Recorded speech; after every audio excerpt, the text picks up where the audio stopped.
Only 2 starts into his MLB career, and Nolan McLean already looks like the Mets ace.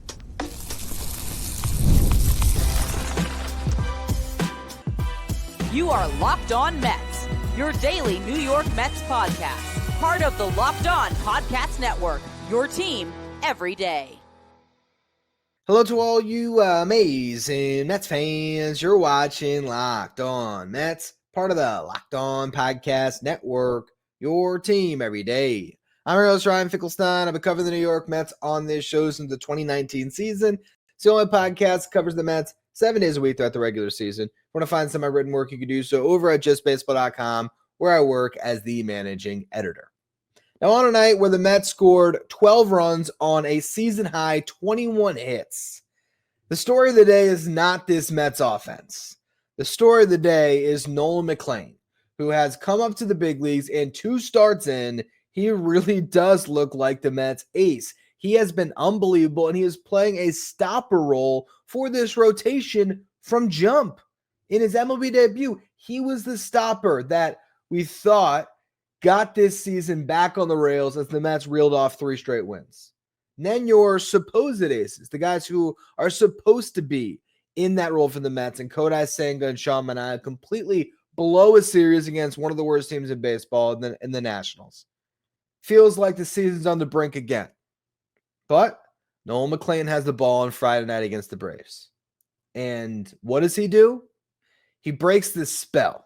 And by the spell, I'm referring to the fact that the New York Mets had not had a single starting pitcher outside of David Peterson complete 6 innings since June 7th. Clay Holmes did it on June 7th.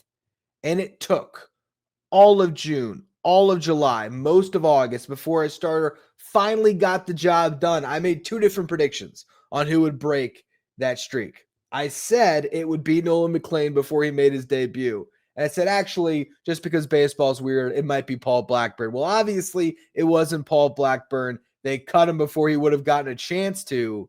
It was Nolan McLean who finally gets the job done. And not only goes 6 innings, goes 7 innings in this start.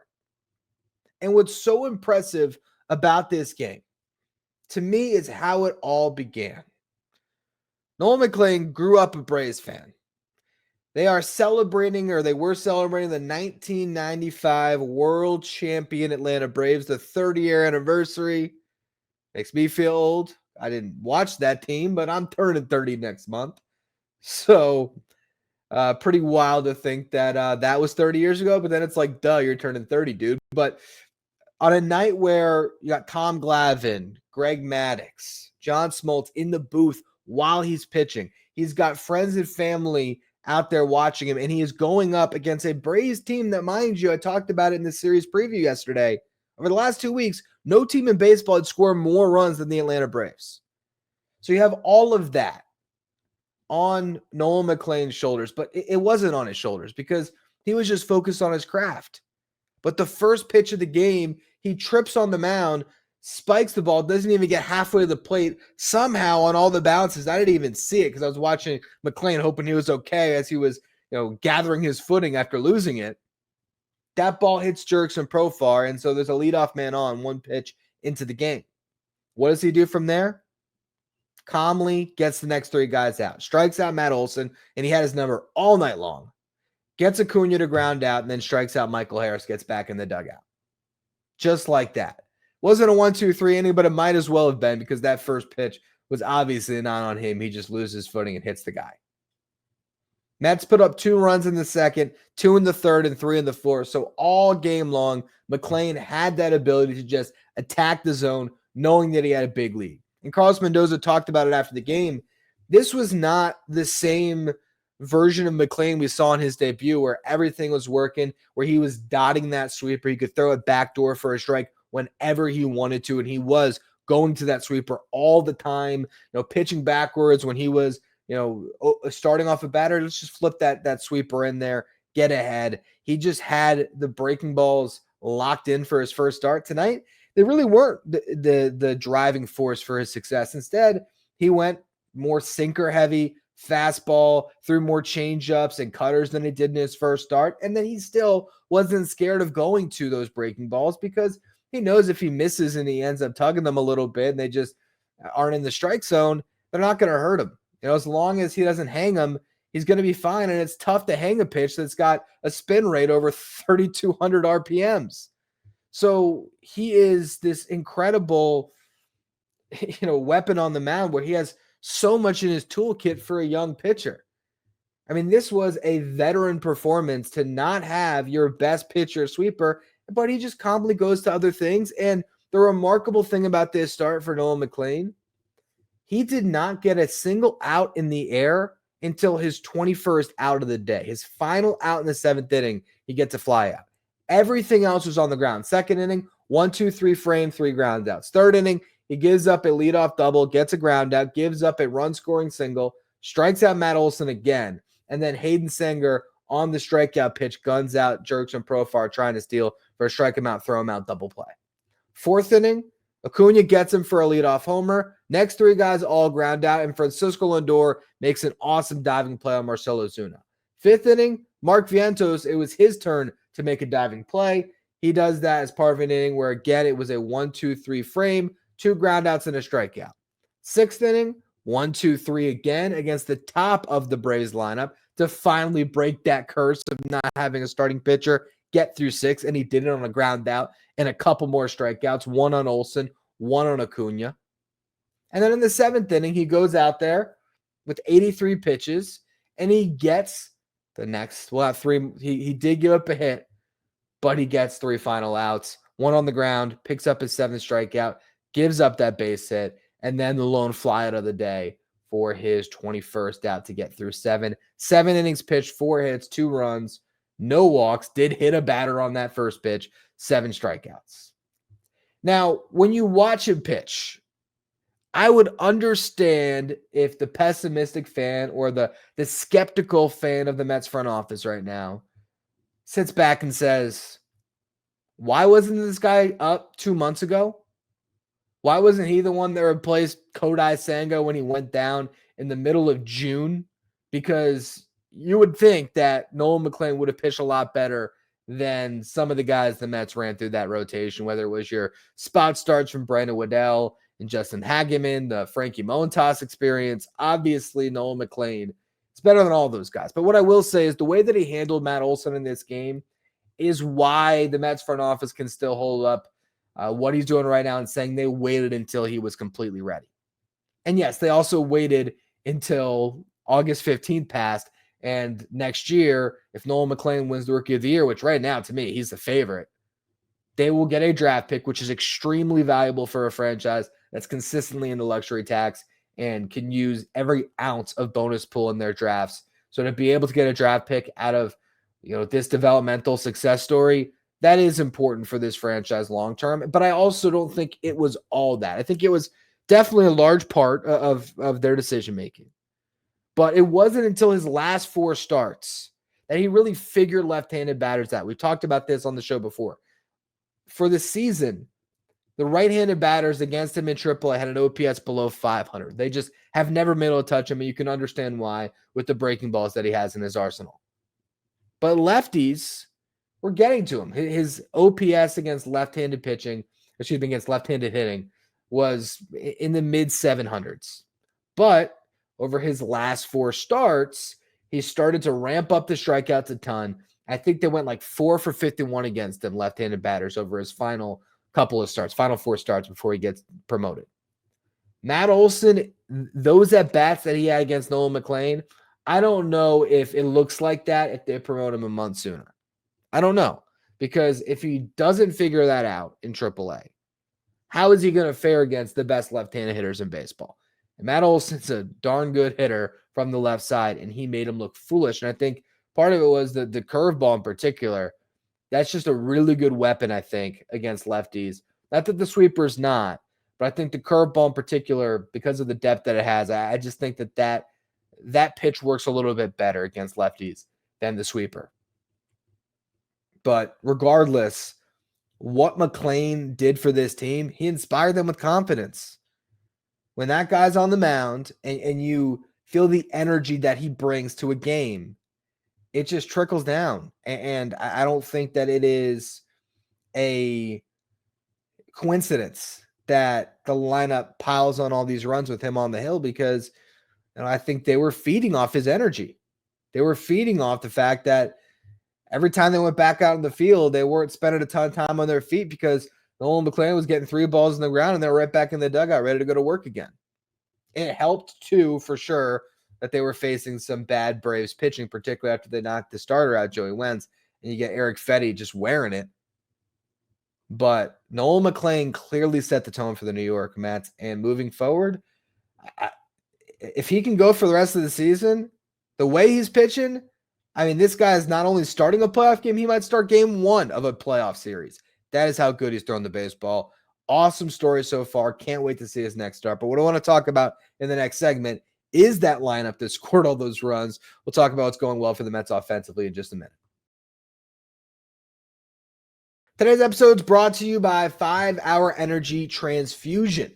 This grape ginger and lime flavored shot brings the iconic taste of a golf course favorite to a non-alcoholic boost. Perfect for taking birdies or making great memories with friends. It's a hole-in-one for your energy game. Whether you're out on the course or you just need a little extra push to power through your day, 5 Hour Energy Transfusion delivers that clubhouse flavor you love without ever leaving the green. Golf is all about good times with good people and good flavors, and the grape ginger lime flavor of the 5 Hour Energy Transfusion gives you the best parts of your clubhouse go-to without leaving the course or chasing down the beverage cart. Now you can amp up the fun even more. Just buy, snap, and enter for a chance to win a dream golf trip for 2 at any golf tournament in the USA. Tee up that trip. Visit 5hewin.com. That's the number 5hewin.com for full rules and entry. No purchase necessary. Excludes the Masters tournament. Ends on October 31st, 2025. If you're watching on YouTube today, do me a favor, hit that subscribe button. Help us get closer to our next goal of 15,000 subscribers. I would love to get there by the end of the season. Appreciate all of you who continue to subscribe. Now, this was a huge game for the Mets offensively. 12 runs on 21 hits. Everyone in the starting lineup got at least 1 hit. 5 guys in the starting lineup got 3 hits. Brett Baty led the team with 4. He went 4 for 6. You also had everyone except Starling Marte score at least 1 run, and Marte did hit a sacrifice fly, so he drove in 1. Everybody except Pete Alonso and Hayden Singer had extra base hits in this game.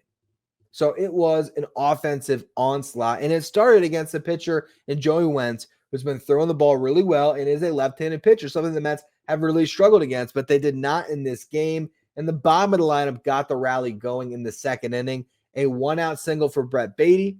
Tyrone Taylor got a base hit as well. Cedric Mullins flew out, so that set up a situation where you have runners in scoring position, or a runner in scoring position, and you have 2 outs.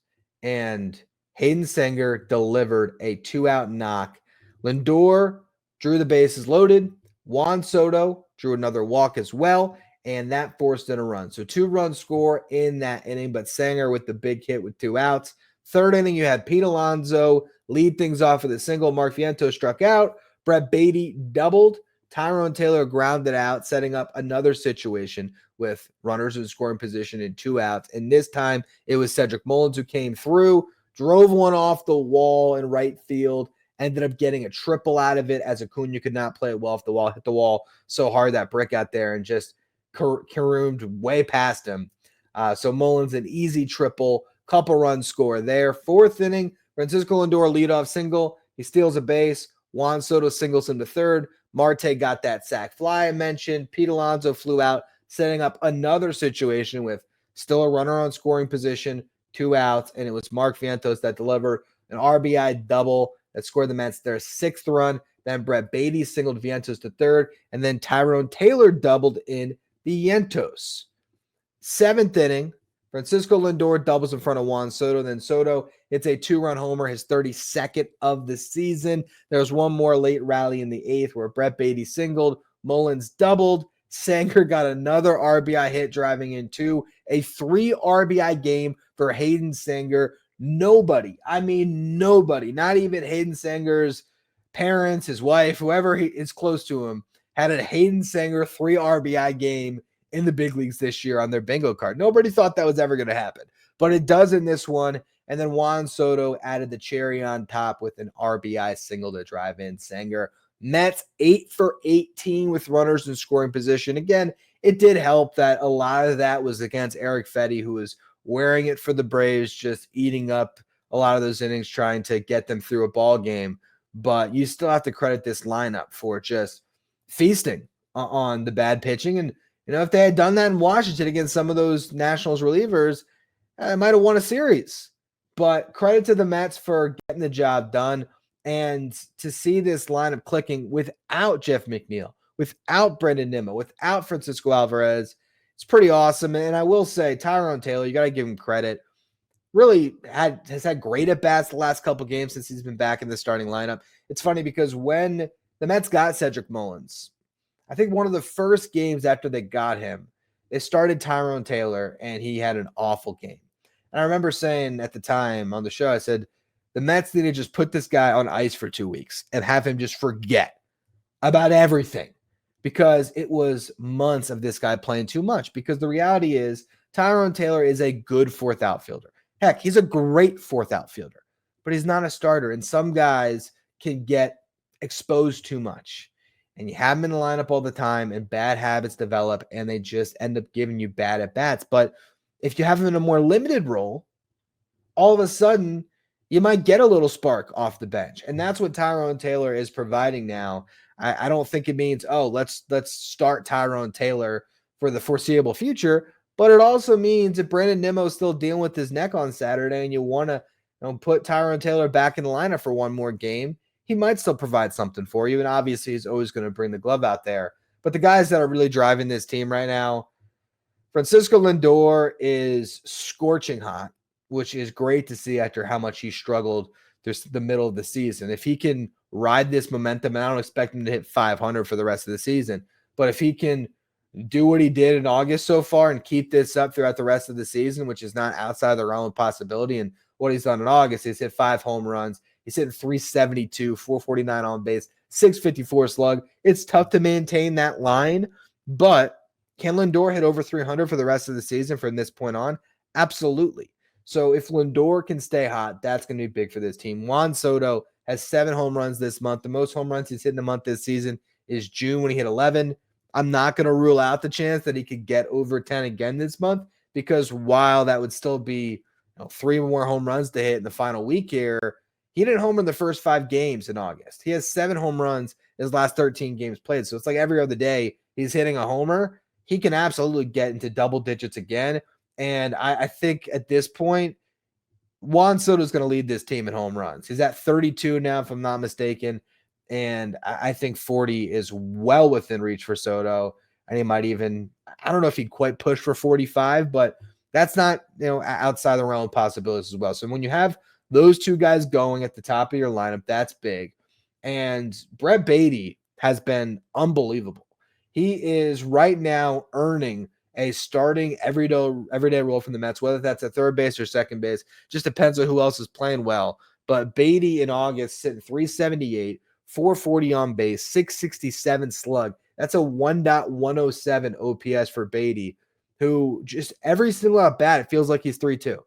Every single at bat, whether it's a righty on the mound or a lefty on the mound, Brett Baty is taking everything close and finally getting some calls for himself.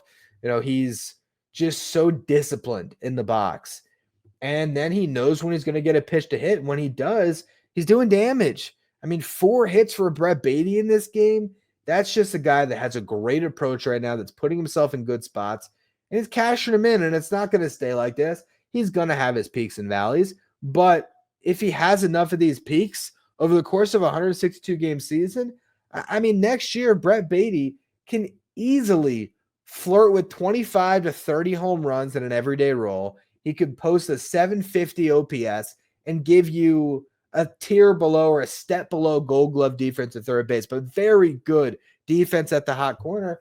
All of a sudden, it looks like the third baseman of the future again. So it's been great to see what Brett Baty has done. When you have the guys at the top of the lineup doing their thing, it's obviously always going to drive the team when your stars are being stars. But you're getting really solid contributions down the lineup. Also, Cedric Mullins. finally starting to pay dividends for this team. Over the past week, he's hitting 346, and he just gives you a much more complete player in center field than, pigeonholing Jeff McNeil out there or having Tyrone Taylor again overexposed in that role. I think it makes all the sense in the world to just ride out the ebbs and flows of Cedric Mullins throughout the rest of this season, because he's obviously going to be the best option you have in center field this year. As much as you might dream of, Jet Williams can come up this month and give you a spark. And it sounds good when the Mets are losing in DC, but when you win a game like this, maybe cooler heads prevail and you realize, expecting Jet Williams to be the answer to come up and just hit the ground running in the big leagues, probably not fair to him, and you're probably not going to get better production than the guy that's been doing the job of being an everyday center fielder for a long time. And he certainly is an upgrade for this roster, especially the way he's playing as of late. So, this is a team that has to be driven by the offense. The starting pitching can get better, and it has with Nolan McLean's, ascent in this rotation. And hopefully Clay Holmes can build off of that in this series and give the Mets a good start on Saturday. But this is a team that's going to need the lineup to keep driving things. And in this series, when you got Bryce Elder and who's the other pitcher going again? Oh, yeah, Cal Quantrill has been added to the fold. He's going to pitch on Saturday with his 5.50 ERA. I mean, you got an opportunity the next 2 days to just bash your way to a couple of wins, and that's what this lineup has to do. But what I want to talk about in the final segment, a couple of guys that did not finish this game very well, Reed Garrett and Ryan Helsley, and why the Mets are running out of excuses to not promote Brandon Sproat for that start on Monday. We're going to go through all that to close out the show in just a minute. Today's episode is brought to you by Monarch Money. Most people can't name all their financial accounts or even what they're worth, whether it's a 401k, properties, or investments. And when you don't have the full picture, you can end up leaving money on the table. That's where Monarch Money comes in. It's an all-in-one personal finance tool that brings your entire financial life together in one clean, easy-to-use interface on your laptop or phone. Monarch does the heavy lifting for you. You can link all of your accounts in minutes, see clear data visuals, and get smart categorization of your spending. And finally, feel in control of your money without ever touching a spreadsheet. I linked all my accounts when I first started with Monarch. Made it so easy to spot those subscriptions that I wasn't even using, and that was able to save me money every month. Don't let the financial opportunity slip through the cracks. Use the code LOCKEDONMLB at monarchmoney.com in your browser for half off your first year. That's 50% off your first year at monarchmoney.com with the code LOCKEDONMLB.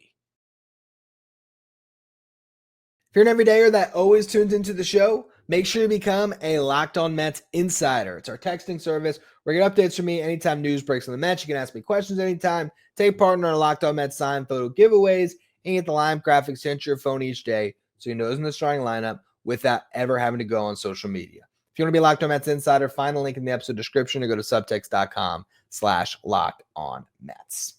Now, Reed Garrett came into the game in the 8th inning with a 12-2 lead. Gives up a leadoff double, gets a ground out that advances the runner to third. Pete Alonso then saves him from another double that would have gone down the line, makes a diving stop. Garrett never covers first, so the run comes in and it ends up being an infield single. He then gets another ground out before giving up yet another base hit that scores one more run before finally getting a strikeout to get out of the jam. So 2 runs come across on Garrett. The Mets send Ryan Helsley out for the 9th to get the final 3 outs because Helsley is not pitching well. Maybe you're thinking, all right, go close out a game. You got a massive lead, so go close one out. 7-run lead or whatever it was, right? Comes in, walks the leadoff man, gets a fly out, then he gives up a double, gets another fly out. This one shallow enough that the runners hold. They don't try to score on the play. Gives up a base hit that scores 1, then a double that scores 2 more before he finally gets out of the jam and gets the final out. I mean, an awesome play, a highlight to end the game where it was a comebacker off the mound. He makes a sliding stop, gets up quick fire. So that was a pretty cool move from Helsley, but he continues to struggle. And Mendoza said it after the game. He does not have his breaking balls right now. When you don't have that nasty slider that has been one of the best pitches in baseball for years, all of a sudden it's very easy for hitters to just eliminate everything but the fastball. All they're looking for is the heater. And then, these are big league hitters. They can catch up to 101 if that's all they're looking for. And if you can't find the zone with the breaking balls, or when you do find the zone, you are hanging them you're going to run into a lot of problems. So Ryan Helsley, I think it's probably a mental thing a little bit, not used to not being in the closer role, different place. He spent his entire career in the same spot in St. Louis, so maybe that's what's going on. But the Mets are in a tough spot because sometimes you trade for a rental reliever like Gregory Soto, and they're awesome. Other times, it's the opposite, and it feels like it usually goes in one way or the other. I guess Tyler Rogers is sort of the middle ground right now for these reliever additions where, yes, he has been inconsistent in the sense that he's gotten burned a couple times, but Tyler Rogers hasn't gotten shellacked, and he doesn't put himself in compromising positions where he's walking a bunch of batters and not finding the zone. He's pretty much the same guy every time. It's just sometimes guys are able to get singles off of him. If they stack enough singles, or if he comes in with the bases loaded like he did the other day, and instead of getting a ground ball where he gets a double play, it's a base hit up the middle. Yeah, you're going to give up runs. But I'm not concerned about Tyler Rogers. I'm concerned about Ryan Helsley being the impact arm that they thought he was going to be. And you need him. You need him because this bullpen is supposed to be what's special. And right now, it still feels like there's Edwin Diaz, and then at times, everybody else where you don't really trust anyone else.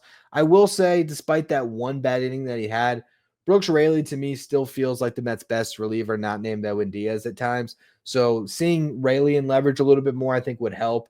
Soto's been awesome, Gregory Soto, that is. So the two lefties in this bullpen have really been consistent for this team and solid. Rogers, I'd still throw him out there in leverage without a worry. But Garrett and Helsley don't feel as great about those guys. And I already spent a segment yesterday completely railing against Ryan Stanek, who, by the way, is still on the Mets roster, was not DFA'd after another meltdown. And that leads me to what just continues to frustrate me. And we'll see. We'll see. Because right now, Kodai Senga is listed as the starting pitcher on Monday. That could be gamesmanship. That could be the New York Mets trying to surprise the Phillies with Brandon Sproat on Monday. Or that could mean that they are making the conscious decision to start Kodai Senga on regular rest for everybody else. But for him, that amounts to short rest because he has not started a single game this year on 4 days rest. I don't think that's just something that changes overnight. Oh, yeah, those issues that we've been concerned about all year, about the fact that if he doesn't get that extra day, he's not going to be at his best. Now he's cool because the roster is gridlocked because you refuse to get rid of any of these high leverage guys. And so with that, there's no optionality in that bullpen. There's nothing you can do. Oh, well, you could get rid of Frankie Montas, but he's $17 million on your books for next year. So they're refusing to do that. And I'm sorry, the excuses are just all going out the window. I'm going to be really fed up if Kodai Senga makes that start on Monday. Because Brandon Sproat would be going on 5 days rest. He pitched on Tuesday. And you are seeing the lift that Nolan McLean is providing this team. I don't know how you can watch that and also tell us, as the Mets did, that they really labored over that decision. They weren't sure. It was a toss-up. Is it McLean? Is it Sproat? Who are we going to call up? We'll go with McLean. Well, McLean's been awesome. If they were neck and neck this close, and Brandon Sproat has been unbelievable lately, in his last start this past week in AAA on 4 days rest, he struck out 6 of the first 7 batters that he faced and got through 6 innings on 83 pitches. I'm going to lose my mind if he's not on the mound on Monday. And again, maybe I'm screaming from the rooftops on something that they're trying to keep under wraps, so maybe I should just shut up about it. But I've been talking about this for weeks now, and when it came to how the Mets can open up roster spots for their young guys, obviously at one point I was pushing up against the idea that they should get rid of Blackburn, because I just felt like if they were going to be in a position where they were going to start Kodai Senga on 4 days rest, and honestly, that didn't even come across my mind. My thought was, well, they'll never do that. So if they're not going to do that and they get rid of Paul Blackburn, it means that they're going to have Frankie Montas make a start, or have Frankie Montas be the bulk guy in a bullpen game. And so to avoid that, I was saying, all right, just get rid of Ryan Stanek. With 2 weeks left in August, option Reed Garrett down because he's been struggling for a while now. Option him down because he still has options. And call him back up after 15 days. You still preserve that option for next year in case you need it. You send him to Syracuse to get some rest and maybe reset a little bit. And you bring up, at the time, it would have been Nolan McLean when I was originally making that case. And then the other guy I've been talking about for a while is cutting Ryan Finkelstein, which I did yesterday. Now let's talk about the Reed Garrett side of this. Again, you can option him. You don't lose an arm. All the guys are still there. You can still keep Ryan Stanek in case he figures it out. But if you option Reed Garrett, who ERA by month, mind you, and I pointed this out in the past, April did not give up a run. May 1.38 ERA. June 7.36. July 3.97. And now in August an ERA of 8. Now, I know people pointed out when I mentioned month by month ERA that, Reed Garrett, when he's given up runs, has typically been multiple runs. And so if you look at the whole month, like if you look at July, I think he gave up runs in 2 appearances and maybe he got 10. And so you say, well, how bad is that? There was that one appearance where he gave up 4 runs. Well, you lose a game when he gives up 4 runs. That's losing a baseball game. If you have a guy that when he doesn't have it, when it rains, it pours, he's giving up 4, maybe a guy that you have to consider removing from your roster when you're in a roster crunch. He's given up runs now in 4 of his last 5 appearances. And in 3 of his last 4 has given up multiple runs. So you have Stanek and Garrett giving you every excuse in the world to make a move, whether that means DFAing Ryan Stanek, which I still think should be the move, or if that means optioning Reed Garrett and calling up Brandon Sproat. And I also should mention, Tylor Megill had another really good start. It was 5 innings, shutout, 1 hit, I think, 65 pitches. Let me pull up the exact line that he had here in Syracuse tonight. 5-0 win for the Syracuse Mets. Big game for Ryan Clifford. Hit his first 2 home runs up in AAA. Drove in 3. So big game for Cliff. But you go through it here. Tylor Megill gave up 1 hit, 1 walk, struck out 4. Did not give up any runs. 65 pitches, 39 strikes. So Tylor Megill might need only 1 more rehab start. But he's not going to be ready to parachute in this week. I guess theoretically, if you wanted to, you could go with Tylor Megill if you were just completely against bringing up Sproat for whatever reason. You could have Megill start in front of Kodai Senga for his next start. So Senga goes 1 start on 4 days rest, and you just decide to bring up Megill without a final rehab start where he gets up to 80 pitches. You maybe have him for 75 and you roll with that, which is still an option. But even to do that, if you're going to do that in August, which the next start for Kodai Senga would still be in August, you still have to make a move. So whether it's Brandon Sproat or Tylor Megill, you got to do something. Otherwise, Kodai Senga is starting on 4 days rest twice in the upcoming week. Now, I don't know if that's the best way to, keep some momentum and build off of things and try to get Senga on track and keep this team on track.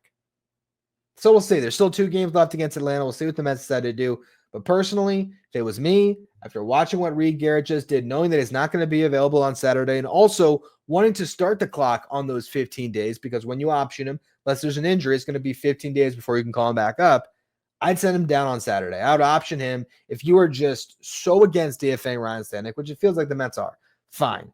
Option Reed Garrett. Call up Dylan Ross. I talked about him on yesterday's show. So if you didn't listen to that, you can go back to that rant. And I spent some time on Ross, who is a stud reliever they have right now in AAA, throws really hard, and he has to be protected for the Rule 5 draft this December anyway. So you got to add him to the 40 at some point. He's also a Georgia native. So I would add him, get him to Atlanta for the series, have him be part of the bullpen for a couple of games here. And then when you need to call Sproat, you call Sproat up and you send Ross down, and then you have a 6-man rotation with Brandon Sproat. That's what I would do. I've been saying it now for a while. Hopefully the Mets actually follow through, and I am looking. And it was Justin Hagenman who pitched after Tylor Megill, and then Richard Lovelady. So now it's been a couple of days since Dylan Ross has pitched in Syracuse. So he's a fresh arm too. That's what I would do. I'd option Garrett. I'd bring up Dylan Ross, and then I guess I'd stick with Stanek for now, but I absolutely would be thinking about cutting Ryan Stanek when you get into September and get the call-ups. But you never know. I guess if Stanek finds it, maybe Garrett spends the rest of the season in Syracuse. I can't. To me, Reed Garrett's been so much better than Ryan Stanek. That just doesn't make sense. What this team should be getting towards is a 6-man rotation that includes Brandon Sproat. If Clay Holmes has found it, you always could option Sproat if he doesn't fare well in his first couple starts, if you gave him 2 starts in this upcoming week. But I would be building towards a potential 6-man rotation that pushes Clay Holmes into the bullpen in September, because I think even though he's coming off a good start, I still think he'll be much more valuable to this team as a reliever in October if they get there. And I would be thinking about a 6-man rotation that has Senga, Minaya, Peterson, the 2 kids, McLean and Sproat, and Tyler McGill. That's where I'd be trying to get to in September. But we'll see what the Mets decide to do. Positive things to end the show on: the Phillies lost and the Reds lost. So the Mets are now 6 games back in the NL East and a game and a half up in the wild card. We'll see if they can build on that today with Clay Holmes on the mound and Cal Quantrill going for the Braves. A game the Mets should be able to score a lot of runs, and hopefully Holmes can keep that Braves lineup at bay. Maybe the Mets bullpen pitches a little bit better, and they can win a series early with their ace on the mound on Sunday and David Peterson. So good chance for the Mets to win this series. Hopefully they don't let it slip through their fingers. I'll be covering it all. I'll have a show for you tomorrow morning. So make sure you follow, rate, and review wherever you get your podcast. Subscribe if you're watching on YouTube. Thank you for making Locked On Mets your first listener, your first watch every day. Now, for your second watch, check out Locked On MLB Game at the show that'll take you around all the action of Major League Baseball with insight from our local experts and league-wide experts that'll take you through all the games. You find Locked On MLB Game out on the Locked On MLB YouTube channel, as well as the Locked On MLB podcast feed.